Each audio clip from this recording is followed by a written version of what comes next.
So this episode turned out to be exactly what I expected it to be, which is to say, it was nonsensical fun that was entertaining to watch, but that did very little for the story beyond setting up the next episode. Surprisingly though, it did add some value to the characters since Roy and Crocalor got to deepen their bond, meaning that it wasn't just mindless, random, and hilarious amusement. Carmine's debut elevates the episode, though sadly I feel that they did a disservice to her. As always though, it's difficult to praise episodes like this one even if they have plenty of good things going for them, since we of course prefer the episodes that are actually exciting and meaningful. At the same time though, it's not exactly fair to trash ones that are not like this simply because of this. So let's break the episode down. I will tell you exactly what happened, my thoughts and opinions on it, and why it is just alright. In this episode, Liko and company land in Kitakami and they make their way to Mosui town hoping to find Briar by asking the locals. However, there are no locals for them to ask. A kind old lady soon appears to reveal that everyone is at a harvest festival that they hold to pray for a big harvest of apples, which Kitakami is known for. So it's not the festival of masks like I predicted, which I guess makes sense since there is no ogre pawn in sight, which is unfortunate. So Liko and company head to the festival fully intending to enjoy it. They even dressed up for the occasion, which is nice. However, they do agree to still gather information on Briar as they have fun. Something that won't really pan out since they all go on to have other things to deal with. Friede is the first one to fall to this since something soon catches his attention. A Sinistcha, not a poltergeist like I erroneously said in my preview discussion for this episode, belonging to Carmine. As a professor, Friede is interested in getting a closer look at a Pokemon I assume he has never seen in person before. But Carmine refuses to allow him to do so unless he can defeat her in a game. Friede accepts the challenge. Meanwhile, Roy and Crocalor separate from the group and they soon run into a man that appears to be evil and shady at first, but turns out to be a nice guy that just so happened to find a strange device that he believes can do something amazing that could delight the kids attending the festival. However, he cannot figure out what it does and how to activate it, even though it has two very obvious buttons. But perhaps given the device's function, they need to be pressed by two different individuals at the same time, which is exactly what Roy and the Crocalor do, activating the device which envelops them in a bright light that soon dissipates. While it seems like nothing happened, they soon realize that they hilariously swapped bodies, much to their shock. The man is also surprised but amazed at the same time since the device is truly something special like he believed. In fact, it's too special, which makes him fear what might happen if people find out about it. So he begs Roy to keep it a secret. Roy and the Crocalor try to swap back but the device won't work. Crocaroy soon runs off lured by the scent of food, forcing Roy Calor to chase him, which he struggles to do on 2 legs but does with ease on 4 legs, something that delights him since he experiences how Crocalor sees the world. Before he left, he was reminded to keep the device a secret, which he promised to do, though he fails to do so almost immediately when he and Crocaroy run into Liko and Dot, who promise to keep the secret and to help with keeping it. They decide that they must return to the old man. However, Murdoch soon appears to invite them to eat anything they want at his expense. Roy Calor once again spills the beans, though thankfully Liko and Dot manage to cover it up, preventing Murdoch from learning the truth. However, since Roy still wants to enjoy the festival, they accept Murdoch's offer. They decide to eat candy apples, but Roy Calor's attempt to eat turns into a flamethrower, baking the apple.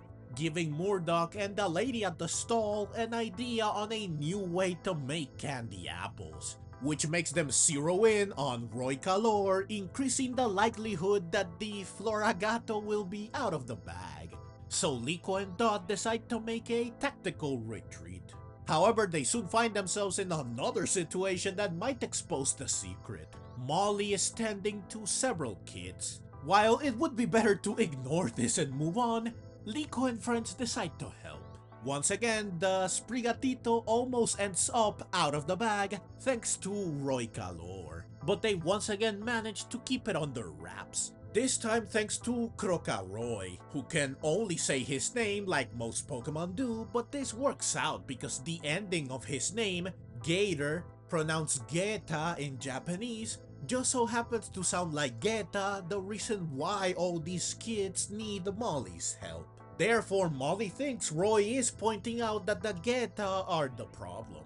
Puns and play on words like this are spread out throughout the whole episode. They are always funny, especially if, like me, you know enough Japanese to understand what's being said, or if you have subtitles that make sure to explain. Pokemon loves puns and play on words. In fact, most Pokemon have names that are puns and play on words, especially in Japanese. And I'm always curious how they will adapt these when they are used extensively in an episode like this so that they can work when dubbed in other languages. So Liko and friends successfully help the kids. In fact, Crocalor ends up going a bit beyond with his help, saving a girl from falling over. The girl clearly takes a liking to Roy. With this taken care of, Liko and friends continue making their way to the man, but they run into yet another situation that could make the Meowscarada get out of the bag. Orla is trying to fix an oven belonging to a man that has a yakisoba stall. Once again, it would be better to move on, but they cannot go against their kind nature, so yet again, they offer to help while trying to keep the secret. Crocalor decides to use flamethrower to heat up the stove, but he cannot use it at first, then he uses it with too much power, blasting him away. Thankfully, Crocalor saves him, which delights him, and not just because he saved Roy. I think, much like Roy, he appreciates getting to experience things from his partner's point of view. Orla wonders if something is wrong with Crocalor, prompting Liko and Dot to try tricking her, but once again, Crocalor protects the secret with a play on words. Achige from Achigeta, Crocalor's Japanese name, sounds like Shige, which means wrong, which Orla takes to mean that nothing is off about Crocalor. Since Roy Calor is having trouble using flamethrower, Liko says that maybe they should do something else. However, Crocalor inspires and motivates Roy Calor to try again. By singing their song together, Roy Calor manages to use flamethrowers successfully, heating up the oven, which allows the owner of the stall and his Machamp to cook their yakisoba, much to the delight of the line of hungry people that were eagerly waiting. One of them, a boy, is so impressed by how Roy and Crocalor resolved the situation that he declares that when he becomes a trainer, his first Pokemon will be Crocalor. A very heartwarming moment for sure that delights Roy and Fuecoco and serves as the perfect conclusion to this wacky little adventure of theirs that deepened their bond, as well as their understanding of one another. The man soon appears to reveal that he managed to fix the device, so they head back to the spot where they met, so that Roy and Fuecoco can return to normal, which they do. Liko and Dot soon reveal themselves to express how happy they are because of this, and they ask to swap with their partners as well. They don't reveal why, though I think it's safe to say that they likely just want to also experience what it's like to be a Pokemon, or they believe that this will allow them to form an even tighter bond with their partners, which is what happened with Roy and Fuecoco. Regardless of their reason, they unfortunately don't get to do so, since when Liko and Floragato press the buttons on the device, nothing happens. and when the man tries to see what's wrong with it, the device explodes, much to everyone's shock. Guess it couldn't take more than one use, huh? Though, let's face it, this is just a convenient plot development, since it means that Liko and Dot cannot swap bodies with their partners. Something they don't have time for given that the episode is almost over at this point, don't want to dedicate an episode to, and wouldn't want to do a disservice to by not giving it the same level of care, focus, and development Roy and Crocalor got. So I understand why it couldn't happen, but this does not mean I'm not disappointed, as it would have been very funny and entertaining to watch as well. Upon closer inspection of the device, Dot notices that it has something written on it, Synchro Machine, which is probably its name or designation given what it does. However, the man understands it as Raw Machine and he believes that this is whoever owned this device, so he apologizes profusely for breaking it. Fun fact, the Synchro Machine is actually from Scarlet and Violet. It has basically the same effect it does in the anime and it looks exactly the same. I never used it, hence why I did not see this coming, though someone else did. They left a comment in my preview discussion for this episode predicting that Roy and Crocalor's switcheroo would be due to the same device from the game, so they were right. Meanwhile, as this was all going on, Carmine and Friede faced off multiple times. First at a Remoraid shooting gallery, which ends in victory for Friede, much to Carmine's shock and dismay. Curiously, she is not holding the Remoraid in this shot, then in the next shot she is. This might be a continuity error, though she could have picked it up between shots. They then compete in shape poking and Friede wins once more, making Carmine's frustration grow. She ultimately decides to settle things with a battle, which Friede readily accepts, since it's a good way to understand a Pokemon. We sadly and predictably don't get to see the whole battle. When the episode cuts to it, Sinistcha is already against the ropes, though it uses Matcha Gotcha to land a clean hit, dealing damage and healing itself, seemingly tipping the odds in its favor. However, Cap gets serious. He easily avoids another Matcha Gotcha and he ends the battle with a Thunder Punch, leaving Carmine utterly devastated. After the festival, everyone gathers back at Musui Town, rejoicing due to all the fun they had. Carmine still cannot accept that she was completely defeated, so she challenges Friede to another festival game. But he refuses since they must find Briar, who Carmine reveals to them is her homeroom teacher and they can find her at the Crystal Pool. However, they can only go there if they are given permission, which surely they won't get as outsiders. Something that delights her since she feels she got one over Friede.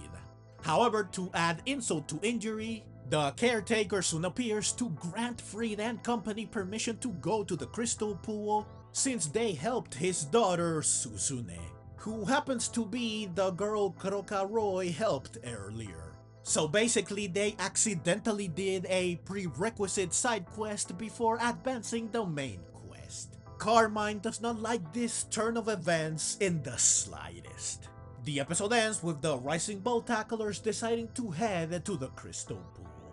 So yeah, not much more I can add. I just want to emphasize how great it is to see Carmine, even if, like I stated at top, it feels like they did her a little dirty. They basically turned her into a gag character by leaning into her tendency to get triggered easily. Was it funny? Yes. Is it an accurate depiction of her character? Sure. Especially since her seething like this is easily one of the most memorable things about her from the games. But is it what she deserved? Absolutely not. Especially since she was just a side character, not important or significant to the episode at all, which is very unfortunate. It's made worse by the fact that I'm afraid that she might not get to do much more, considering that the opening only shows her once in the festival, which makes it seem like this could be her one and only appearance. Hopefully this is not the case. I would be very, very disappointed. I want to emphasize as well how cool it is that they took such a nonsensical episode and actually turned it into something with some value by adding even more depth to Roy and the Crocalor's bond. Not that we really needed a reminder of how close they are, nor did we need to see them grow even closer, but it's still nice to see. Especially because this is their first bonding episode after Fuecoco's evolution. So it serves to show that even after this, they are still as good friends as ever.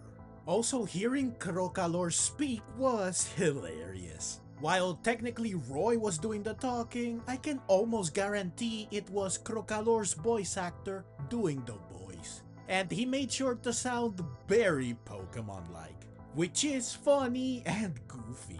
Reminds me of some of the other times in the anime we have heard the Pokemon speaking outside of Meowth, legendary, mythical, or other special Pokemon. あれなんかうまく走れないいつも間違えたわ Finally, it was nice to see Sinistcha and Dipplin make their anime debut. They are both awesome Pokemon, though it's unfortunate that Dipplin got very little screen time. It was, however, enough for it to be quite adorable and endearing. At least Sinistcha got a nice amount of time to shine. We even got to see it battle. So yeah, overall, for what it was, this episode was alright. Not every episode needs to be exciting and meaningful, even if we wish this was the case. Episodes like this are okay from time to time, especially after and before episodes that are significant and thrilling. They serve as a fun and enjoyable change of pace. The calm before and after the storm that make the more bombastic, intense episodes all the more powerful. It's even better when chill episodes like this still manage to add value to the story, the characters, or both. But that's the review and the video. Please let me know what you think of this episode in the comments below. Consider subscribing, dropping a like, and supporting me directly through channel membership, Patreon, or buy me a coffee. And click the links on screen to see my reviews of the previous 3 episodes. Thank you so very much for watching.